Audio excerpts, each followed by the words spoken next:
Spring means that wildfire season is just around the corner, and firefighters are changing their tactics to battle brush fires based on the COVID-19 pandemic.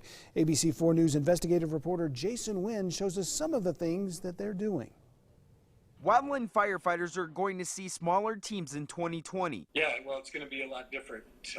We generally bring 60 people on in the preseason and go through hands-on training. The new teams of 10 or less will take some of that training online, and the in-person training will be held at 3 different locations for hand crews, engines, and in-county response teams. There's still information coming out on how the fire camps are going to be managed and how they're actually going to be fighting the fires. Fire camps are the places the wildland firefighters get their supplies, food, water, daily briefings, and sleep at night. The captain says depending on the wildfire, they can range from 50 to 2,000 firefighters. I think that they're going to have to look at ways to isolate crews individually, potentially have them camp and sleep out closer to the fire edge. As firefighters prepare for this summer's fires, you can too by creating a 30-foot defensible space around your home. Firefighters say all that wood you would normally keep underneath your deck or around your house for the winter.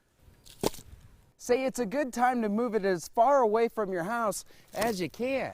Really, the best thing you can do is get up on your roof and clean out the leaf litter that gathered over the winter, clean out your gutters, clear out any dead tree material that came down throughout the winter. Things that will allow firefighters to save your house in case of a wildfire. In Salt Lake County, I'm Jason Wynn, ABC4 News.